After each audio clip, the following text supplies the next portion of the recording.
There have been accounts that I invented the Dream Breaker. I did not invent the Dream Breaker. Steve Kuhn invented the Dream Breaker. However, he was talking to me and I looked up and we were at Dreamland and I said, oh, we should call that the Dream Breaker. So I did come up with the name for the Dream Breaker. Wow. We did trademark that for MLP.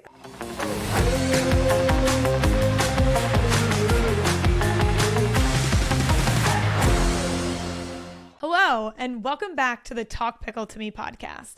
The first 10 episodes, we are highlighting the 10 most influential women in pickleball. And I am so excited to have Jenny Klitch on the pod today.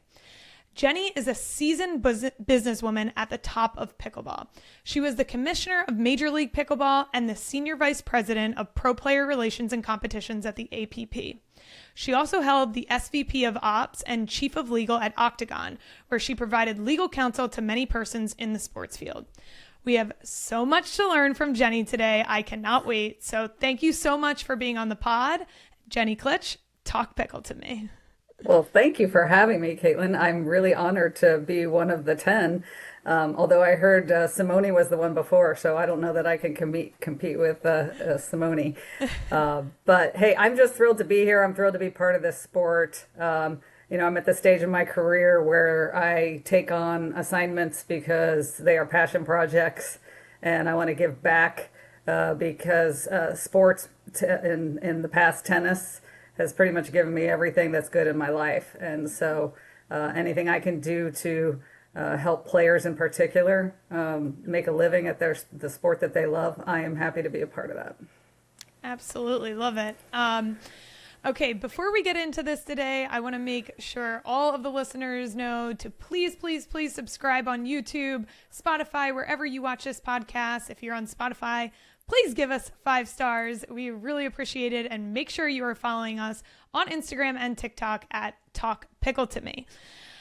All right. So Jenny, tell us a little bit about Jenny growing up. Where were you raised? How many kids were in the family? I know of one of your brothers, Tim Klitch. He was a Texas Ranchers, still is a Texas Ranchers owner in MLP. And he's also built out a facility actually in Austin, and he's building out more, but I don't know much about your family. So give us a little background.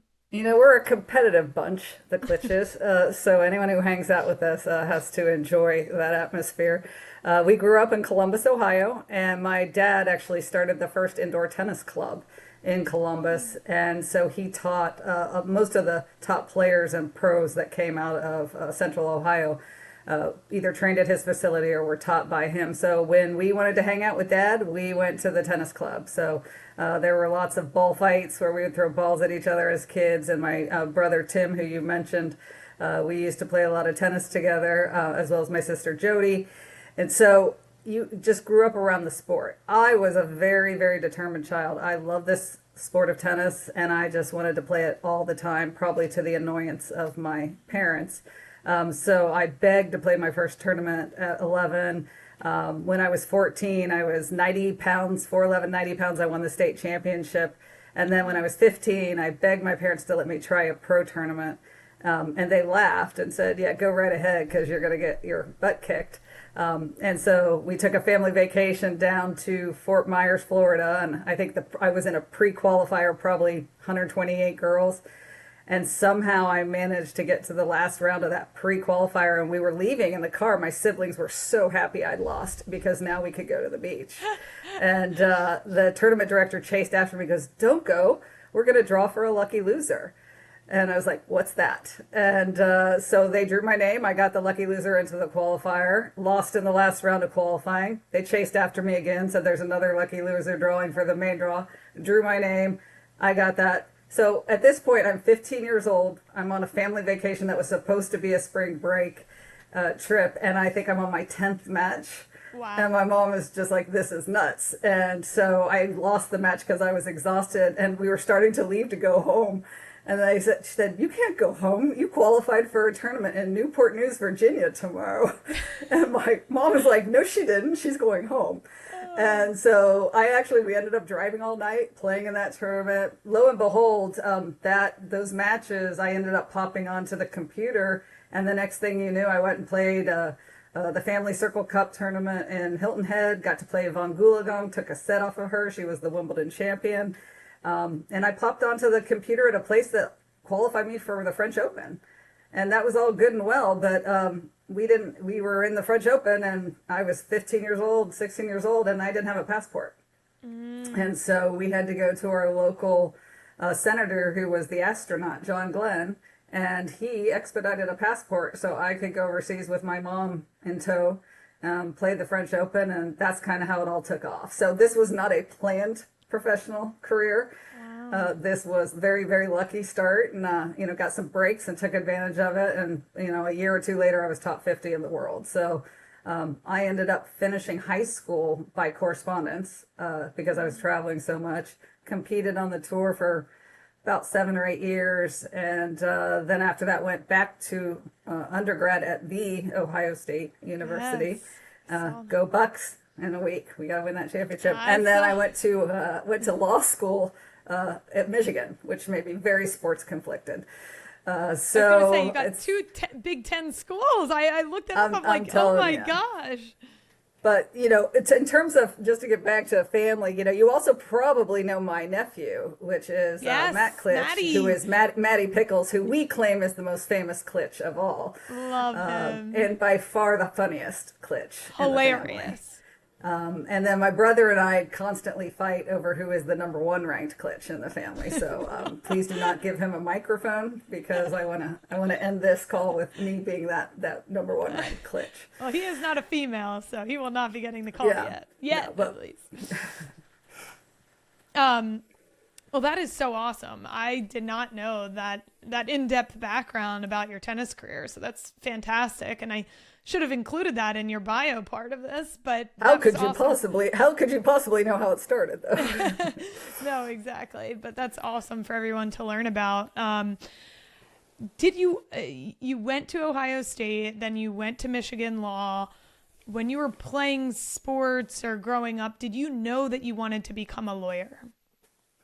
I knew growing up that I wanted to be a professional tennis player. That was my dream every day. I was like, I want to be a pro tennis player. And I remember very vividly I think it was 7th grade, where we had career day, and the teacher said, you have to pick a career and you have to write it up and what your education and how much money you'll make and this and that.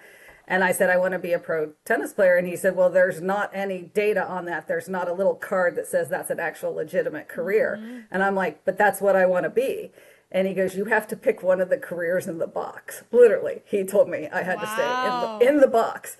And I was mad. And I went home. And I told my mom about this. And she's like, what? And she goes, we're going to go back to school tomorrow. Now, with childlike eyes, I thought my mom was just being a badass, but now looking back with adult eyes, I realized that she totally set this up and wanted me to see and hear this conversation. She walked into my teacher, and I was out in the hallway eavesdropping, and she said to him, don't you ever tell my daughter what she can and cannot be. And she said she's going to write her paper on what she wants to be, and he said, okay, well, she'll have to figure out all her own sources of information. And so I had to go to the library and figure out how you get on the pro tour and this and that. So that was a very valuable lesson for me and for my mom to not put any limits on my thinking. Now, to be frank, I was a very good athlete. I was not the best athlete. I was not the most gifted athlete, but I made the most of what I had. I was a smart athlete. And so I definitely achieved what I could out of my career. But I always thought I was going to be a professional athlete. The challenge was, once you become a professional athlete and you're nearing the end of your career and it's injuries, it's like, oh my gosh, I've now done what I wanted to do. What do I do next? And it's really humbling, because it's almost, when you stop playing pro sports and you love it so much, it's almost a loss of grieving that you have to go through to figure out what you're going to be when no one's coming up to you asking, what's your ranking? Are you playing Wimbledon? So you lose something of who you are, and you have to reinvent yourself. So at that time, I thought I wanted to be a sports agent. So I was going to law school and studying sports law. And then I kind of saw what agents do, and that about half of what sports agents do is sort of, hand holding and not as business-like as I think I thought it was going to be. And I was like, I think I'm gonna go be a lawyer for a while and get some training. So I went to a very large law firm out of school called Jones Day in Columbus. I think it was like the third largest law firm in the world. And the training I got there was just outstanding. And I told them I wanted to do sports law. And so every chance that there was a sports project at the firm anywhere in the country, I would try to get involved in that. So for example, I would do some of the university coaches' contracts. There was the Butch Reynolds dispute. I don't know if you know the track star dispute that I got to work on that when he was mistested and stripped of his gold medal, his Olympic gold medal. Wow. I got to work on the Cleveland Browns relocation dispute. Went down to Cleveland when the team was in dispute with the city and wanted to leave town. So I've practiced sports law a little bit throughout my whole career, but they taught me how to be a really good lawyer, and they taught me to be a litigator. So I tend to be a little feisty. Which I think is probably from my sports background as well. Yeah. So after I did that and I got enough experience under my belt, I wanted to go into sports, and that's when I became general counsel at Octagon. And that was really a wonderful experience. When I got there, the agent for the Olympic sports came up to me and says, "Hey, we have this swimmer, and I think he's going to do really well at the upcoming China Olympics." And I'm like, "Well, how well?" And he goes, "Well, he should get at least 7 medals, and 5 or 6 of them should be gold." And so we're talking about Michael Phelps, of course. And I said, "How do you know that that's what he's going to get?" He goes, "Well, swimmers pretty much know their times, and you can kind of predict pretty well how they're going to do." And I said, "Well, how prepared are you if he hits it big?" And he goes, "No, we need to prepare." So we created a corporate entity for Michael. We got his social handles up back before that was kind of as common, and basically set up an infrastructure around him in case he hit gold big. And I'm telling you, during that Olympics, along with the rest of the country, I was just screaming as he got each individual gold medal. And I'm behind the scenes receiving overnight requests for, can Michael come visit the, whatever major corporation has a hospitality tent at the China Olympics. And every night as his gold medal count increases, the price for 1 hour of his time is increasing. Wow. And so just going through that process and all the trials and tribulations of Olympic athletes, which is very different, where they have to maximize their money in a kind of 4-year cycle, was really fun. But we represented all sorts of tennis players, basketball players, Steph Curry, Shaun White, snowboarders, skiers, gymnasts, surfers. So I just got a really good grounding in all kinds of sports, and have mostly done most of my career on the athlete side. So I definitely have a lean to make sure athletes are taken care of, as opposed to from the league or the corporate side. So I really deeply care about the athletes and making sure that they are properly protected and have all the opportunities that they can. I will tell you, part of that is shaped by the fact that when I was on the tennis tour and that first pro tournament I went to, somebody tapped me on the shoulder and I turned around and it was Billie Jean King. And she put her hand out and said, "Hi, I'm Billie. You're new here. What's your name?" And I told her my name, and I got a mini lecture from her, a very nice introduction, but just about my obligations to the sport and how lucky I was to be playing pro sports for a living. And the funniest thing was I shared this story with Kim Clijsters in New York last year. And she goes, "Oh my God, Billie gave me the exact same lecture." Wow. So apparently Billie has been giving this lecture to all female athletes about how it's not enough just to play your sport. You've got to be aware of your moment in history and where your sport is and your obligations to your fellow athletes and the sport itself. So, I got that lecture at age 15. It's kind of stuck with me. And so I think most people that know me, most of the players that know me, know that I work really, really hard to help make this sport better for the players. Mm-hmm. Yeah, that makes a lot of sense. And just to back up, in case our listeners don't know, Octagon is a leading global agency in sports and entertainment. So obviously Jenny was working with top athletes across the world to, give them the attention and care and advice they kind of need to succeed on and off the field or the court or whatever the pool is at Michael Phelps. But that is a fantastic organization that you worked for. And then after that, it seemed, this is just from your LinkedIn, it seemed like you kind of had a gap in employment. What was that due to? Yeah, I've always taken on jobs that are very intense and kind of startup by nature. And I also, in between my sports representation, I was involved in some financial services litigation. So when the mortgage meltdown occurred, I was involved in some of the biggest trials that were one of the biggest trials that was going on at that time. And so my work habits are typically very large crisis-oriented cases that allow me to not sleep for about 2 years in a row, after which I take time off to recover, so that I can stay, so I can stay alive and eat food and do all the things and play sports like everybody else does. So it's just kind of been the way my career has gone. I've just taken on really, really large projects that I can't do them for 5 or 10 years at a time at the pace that they require. And also I've been brought in a lot of times to turn things around or to set up frameworks or to do things that, I quite frankly then accomplish. And I like these big, tough assignments, and then it's time to move on to the next one. Mm-hmm. Okay, so after Octagon, I don't know, are you married? Do you have kids? I don't know any of this history. Well, I've hidden it well. Yes, I am married when my husband will claim me. And we have 3 kids that are in Columbus, Ohio, and so awesome. we get up there frequently. It's very cold there. It's very gray there. I like living in Florida, which is where I live now. But I have very, very strong ties to Columbus and still go up there frequently. And in fact, I was one of many forces on our team at the APP that brought the Women's Open to Columbus. I am childhood friends with David Kass, who is awesome. the owner of Duper. My dad taught him tennis I think I've known him since he was 6 years old. So there's just a lot of deep roots of many people in this pickleball world that go back to the tennis world.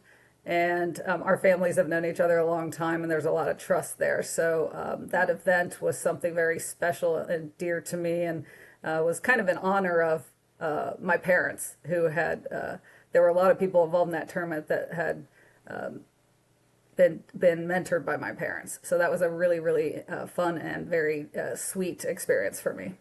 Yeah, that was amazing. I wish I would have went to that. I was debating, and then I didn't sign up to play. Oh, you need to go. It was special. It's like nothing else I've ever experienced at pickleball. Yeah, that was truly incredible.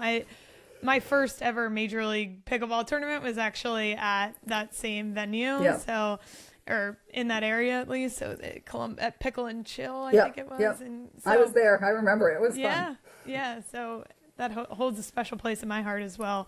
But I really liked, the one thing I wanted to touch back on too is I really liked what you said about athletes in general, whether you're male, female.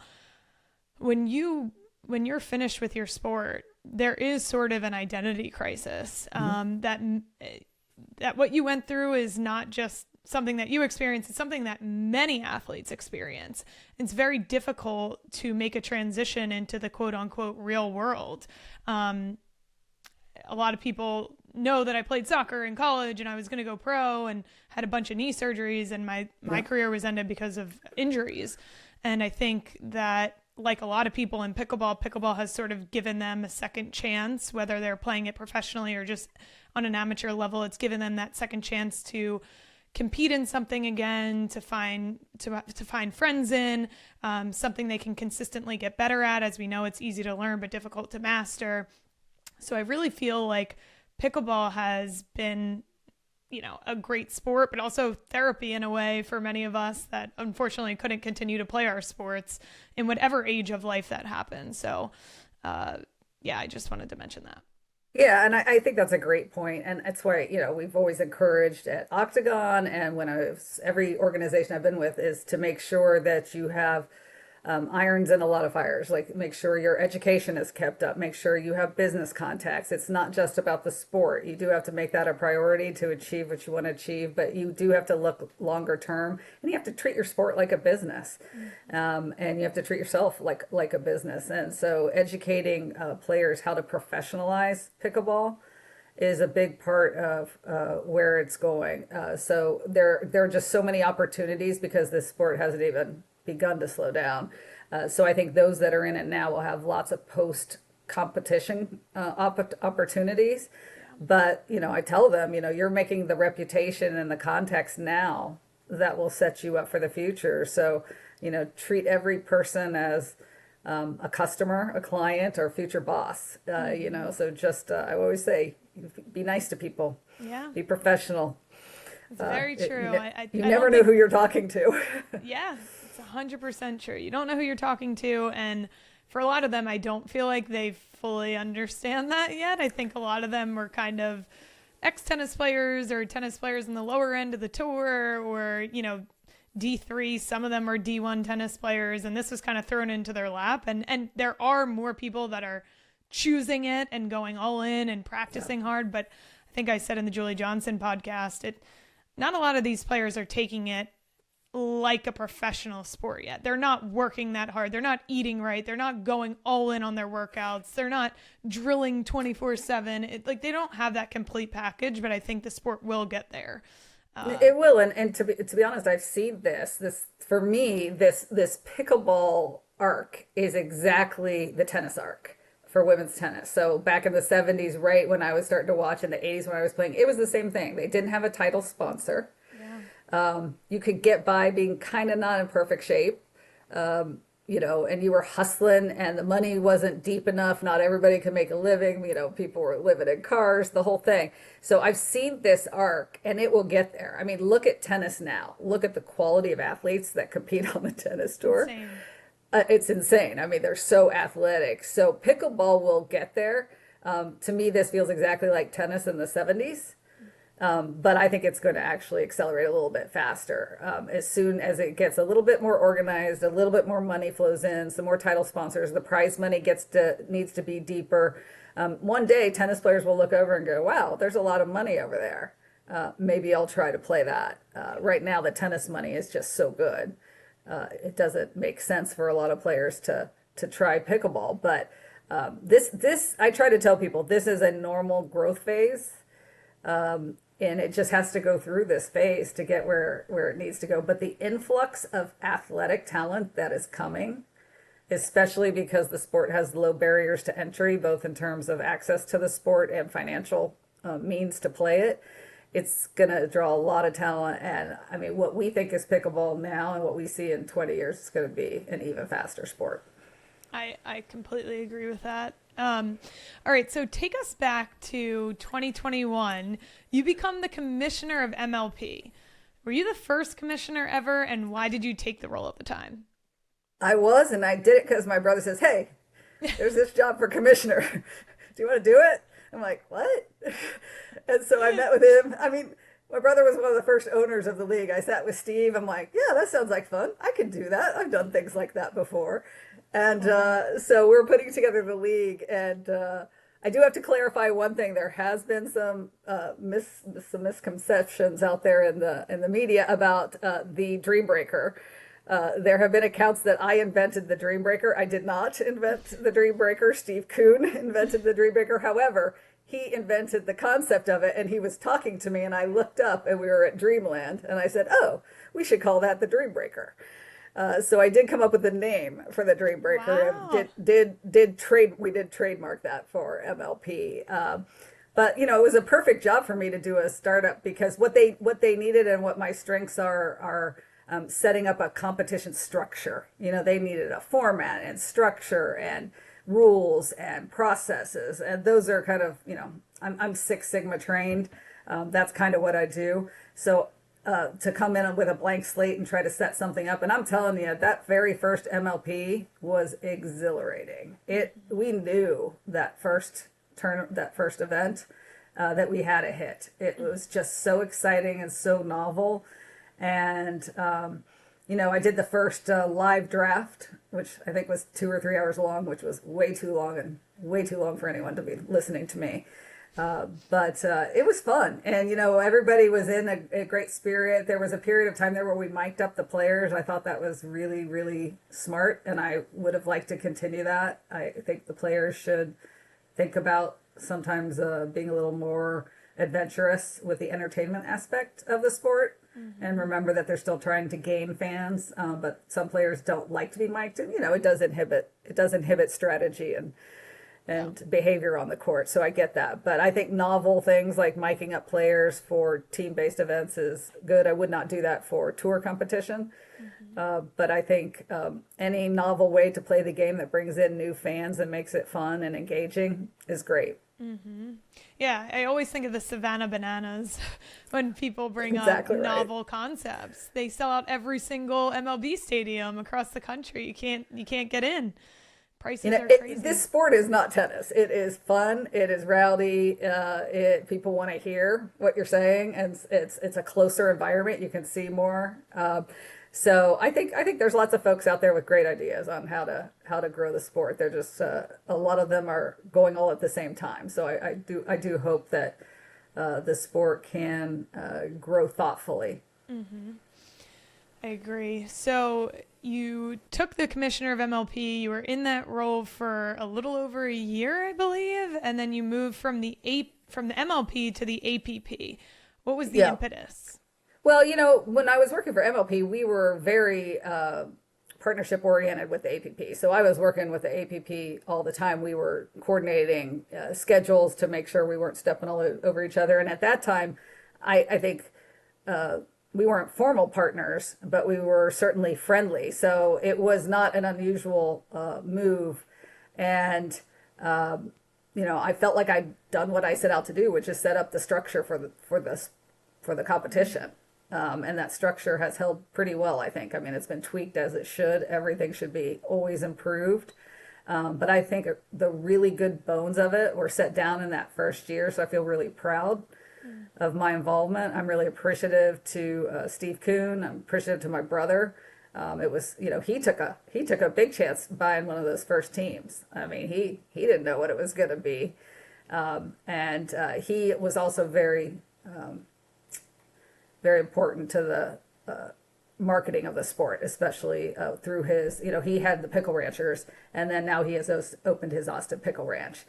So he has used that sport and that league to grow pickleball in Texas. I mean, it's just crazy. So I think that league is a lot of fun. I think it's a great form of competition. I don't think it's enough by itself to be the only competition. I think it is complementary to tour play. I don't think folks are used to seeing a racket sport played in a team concept. They typically prefer to watch it as an individual competition, points races. But I think it's a great change of pace from tour, and I think the team concept is fun, and a lot of people enjoy the team concept. Yeah. I came from all sports that were team-oriented sports and zero solo sports. So for me, the concept of the team made so much sense, especially when you associate it with specific geographies.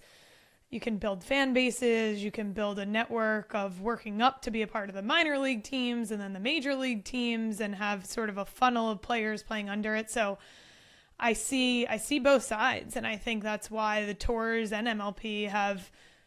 People love both. Some people love one or the other. It's kind of a different, everyone has a different taste, but I think there is a real role for team-based play because the energy is unmatched. If you go to any tour base, whether it's APP or PPA, or you go overseas, I was in India. I played a pro tournament out there, and then there was a team-based pro side of it, and I played in that as well.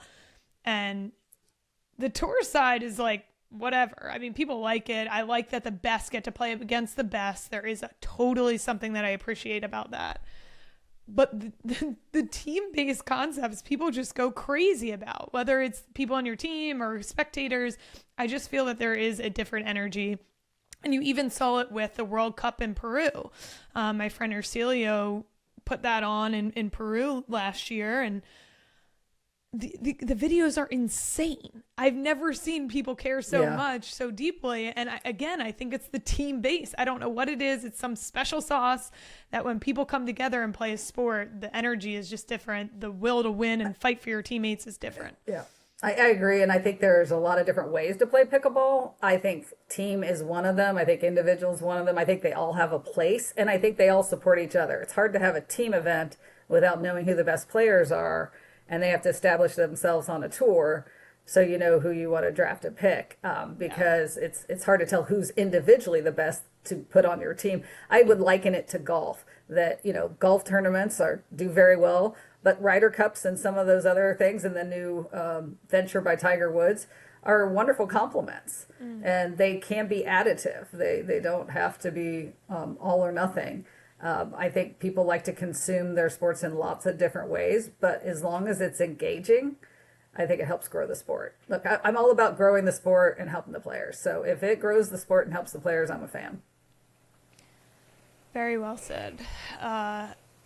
Okay, so you're working at the APP, and in that capacity, you are now dealing with pro player relations and competition. Talk to us a little bit about what that means. Yeah, I mean, it's sort of the same thing of taking a tour that's trying to get to the top level tour and putting in the infrastructure that is required to be a respected tour, an investable tour.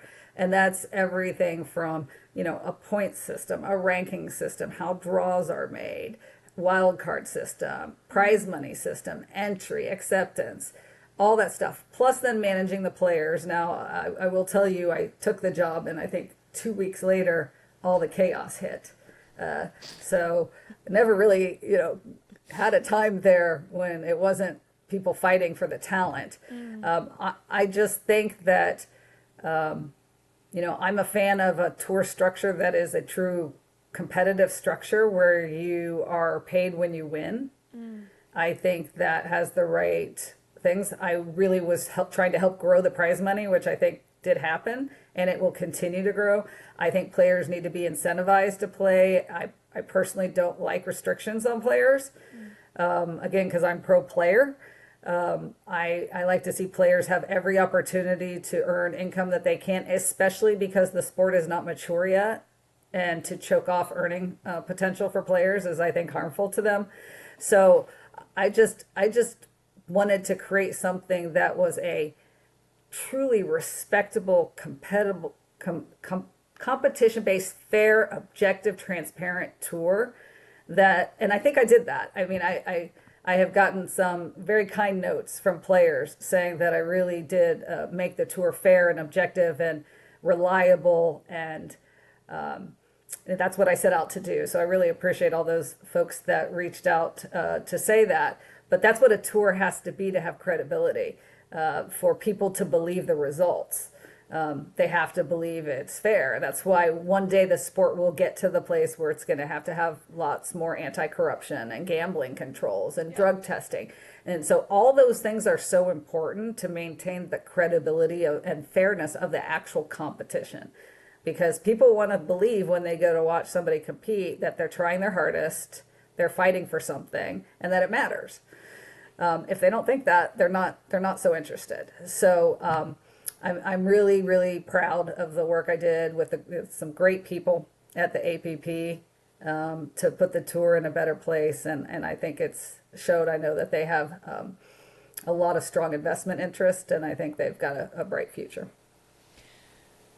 It's very interesting. I don't think some of our listeners are going to know all of the backstory. I will just give a very brief overview, but APP is a pickleball tour that has a pro side as well as an amateur side, and essentially is a competitor to, if you've ever heard of the PPA. It's very annoying that their acronyms are just switched backwards, APP and PPA. It's very confusing, but PPA is sort of the same thing. They have a pro tour, also have amateur tournaments at these pro tour stops as well. And then Major League Pickleball is essentially the team-based tour that now has partnered with PPA under the UPA umbrella. hopefully that makes a little sense. If it doesn't, I'm sorry. We'll talk about that in another episode.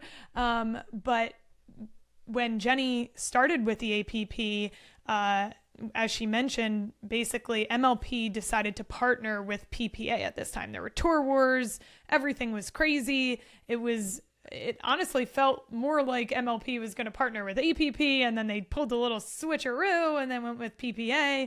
And I'm trying to make this make sense for everybody, but talk a little bit about the vibe at the APP. I mean, from a player perspective, from a pickleball fan perspective, yes, I'm an owner in an MLP team, which means I have partial ownership in Duper and UPA and all these things. But from a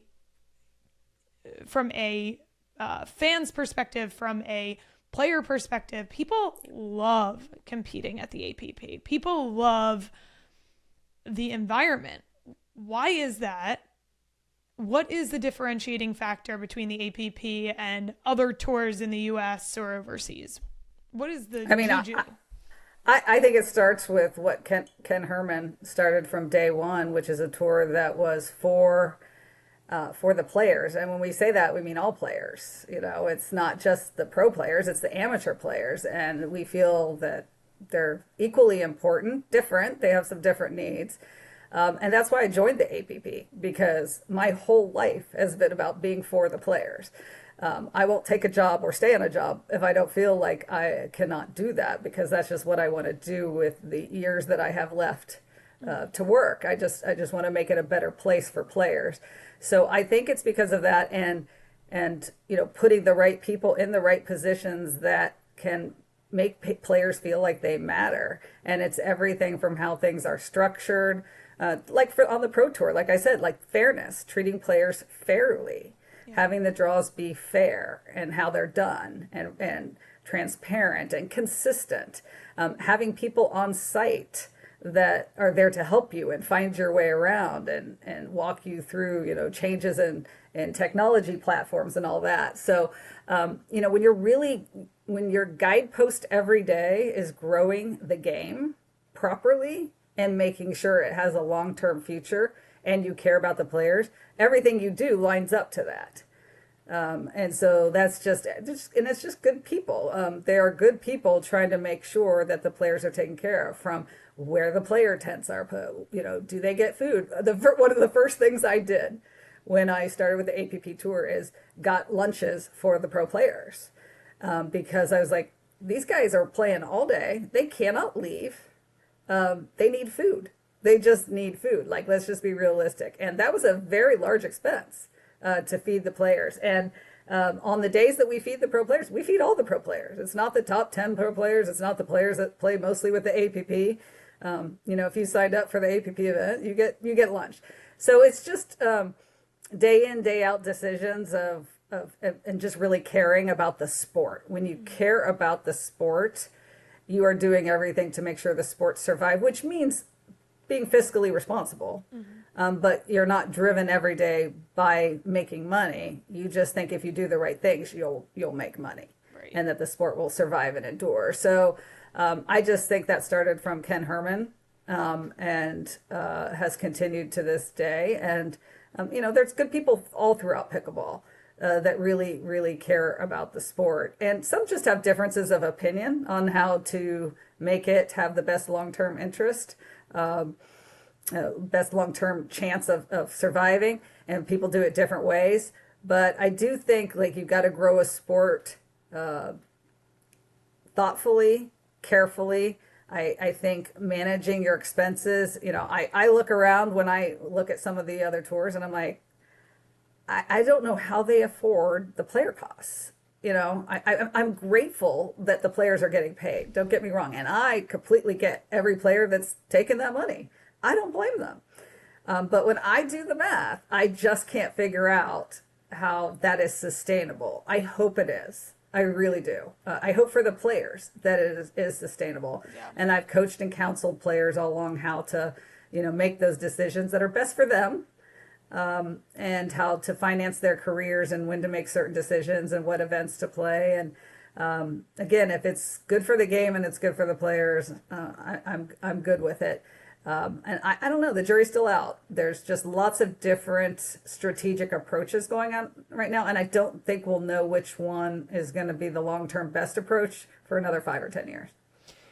Yeah, it's definitely interesting. Players are getting paid an insane amount to play professional pickleball. There's people that train for 25 years to play pro soccer and they're making 40 or 60 grand. Same thing with basketball. And these players, some of them are making, 7+ figures. They're making millions, which is truly insane given that, we still don't have stadiums sold out. We still don't have crazy sponsorship deals yet. I mean, it's coming at some point, but I think that the hope is, we get bigger media deals, we get bigger broadcasting rights, or broadcasting deals. So I think in time we will definitely see, but the APP has definitely taken a different approach to things. A lot of people have said that the APP is, or should be, a developmental tour. Basically, you work really hard, you do well at APP, and then that could sort of filter you into the PPA or MLP. Mm-hmm. I mean, I don't think so, because I mean, right now, to be frank, the APP is the only true tour, because it's the only tour that is actually saying, hey, here's prize money, go fight for it. That's what a tour is. And so I personally don't think it's healthy to give folks guaranteed amounts and not have them fighting for every dollar or almost every dollar in the competition. They're definitely not. I mean, there have been some players that are still grinding, and then there have been other players that have been eating a lot and enjoying themselves on the golf course. So I don't think that's good for the sport or the players. So again, everything, my touchstone is it good for the sport? Is it good for the players? And when I say the players, I mean the players collectively, not for some players. Sure, it's good. So I worry about that, because I wouldn't grow a sport that way. Because I want to make sure that as the sport is growing, that there is full effort and there's every reason to scrap and fight for that prize money. So, I think that the APP is the tour, and there is another, couple other, well, there's probably like multiple others, at least 5 other ways of competing, but they're not tours. Because tours are tours where the prize money is put up there and you're fighting for that. When you're prepaid, back in the tennis days, we would call those exhibitions. So I think significant money needs to be at risk. That brings with it all these other things, we talk about. You got to get drug testing and anti-corruption and gambling controls in, and that's important. That's going to come. Paddle technology. Technology to make it fair. Yeah. So all those things, but people should be like, I want to know when I go watch a match that there is something on the line and people are fighting for it. Yeah. I really care about that when I watch a sport. And you can do other things, and they can be entertainment, and they can be good, and they can be engaging, and I'm not against that. I just don't think that's a tour. And I think there's a place for all these different kinds of competition, but I do think you need a true tour to support I think it's the backbone of the sport. I love all of these different opinions that we're getting on this topic on this podcast. We've heard from many about it, so it's really helpful to hear it from you, somebody that's been on the MLP side, it's been on the APP side. I believe that you just left the APP at the beginning of the year. Are you looking to get back involved in the sport? Are you looking to take one of your hiatuses after your hard work? I need a hiatus. I need some sleep first. I've been traveling for about 2.5 straight years. So I'm going to take a deep breath. I actually still play both competitive pickleball and competitive tennis. So I have, in tennis, I've won the world championship twice in the last, 5 or 10 years. So there's another world championship coming up in my hometown in May. So I'm going to train for that. And, my brother says I'm not very good at retiring because every time I try, something comes along and I'm back in a sport. So I suspect that will be what will happen. But for now, I'm just taking a little bit of time. Awesome. Do you have, I know you said, there are certain things that you like. You can come in, you can kind of build the structure around things. You also like startups where like things haven't been in place for a while. is there an ideal role that you would look for? I don't really have anything in mind because I'm not really looking. Yeah. But again, at this stage where I'm trying to give back everything I got, it would have to be something that I was passionate about and that advanced the sport. And again, was helping players. I care a lot about the players. A lot of people don't always pay attention to helping the players on a day-to-day basis and just little things, coaching and counseling and helping them with little things. I think the players are really important at this stage of the game. I think they need to help each other. I would love to see at some point, I've told folks for years, the sport really needs a players association. Yeah. And players have to do that themselves. Nobody can, Yeah. make them do it, but they need to have a voice, a unified voice, to make sure that the sport recognizes them properly. And that may cost some money at some point. Most people that belong to a players association have to pay dues into that, and I just don't know that folks are ready for that yet. But I would urge the players to think about the future and try to create some structure for themselves in the sport. Tennis has struggled with that. I think Djokovic is still trying to create players, some support for players in pro tennis. But it's everything from, like, for example, in tennis, there was a time where when the women on the tennis tour, they did band together. I mean, the Billie Jean King and Chris Evert and Martina Lamprey, they all got together. And I still remember they were willing to give up prize money at the top because they felt like making sure that there were enough people that made prize money was in their best interest. Yeah. Because if the tour couldn't expand and grow and get, title sponsors, at that time, it's unbelievable. It was Virginia Slim's, a cigarette company. But they saw the bigger picture and were willing to sacrifice time and their own money to make sure the sport was there for future women. And so there's some point when a sport is growing that the players have to get together and recognize that and try to help future generations do that. So I really hope that the players can think about doing that sometime in the future. I think it'd be really good for the sport. Yeah, I think we heard rumblings of that sort of happening over the last 2 years, I want to say, but nothing has come to formation yet. I think, like you said, a lot of people are getting paid what they believe to be way more than they deserve, and I think they're right. So once these contracts roll off in the next couple of years, I think that's when you might see some sort of formation of a players association. I think it's also hard because pickleball has a lot of, I'm going to call it turnover. There's so much new coming in, and that's common at the beginning of a sport where it's just drawing so many new people and you're developing new stars. So it does take a little time to stabilize. And then you've kind of got some more established stars. And, you need to be able to go into an airport and, tap somebody on the shoulder and say, hey, do you know 3 of the best pickleball players in the world? Can you give me their names? And they can answer you. Yeah. Because right now, I think if I did that in an airport, I might get one name, maybe. Yeah. Sometimes I still get what's pickleball. Yeah. So that's when the sport starts to get name recognition, and the players are starting to get recognized. That's usually when it's time to make sure that association is in place. But look, it's a great group of athletes out there across all tours. They're phenomenal. Their skill set's amazing. They're doing great things. There's some great ambassadors for the game out there every day, trying to do the right thing. And I really have enjoyed working with the players. Oh, fantastic. All right. So that brings to a close all the questions that I have for you. Is there anything else that you wanted to tell the people? I just want to say thank you again for everything that you've done for pickleball, being a woman and a trailblazer in the sport.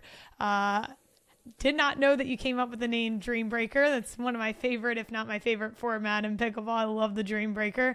So thank you for coming up with the name for that.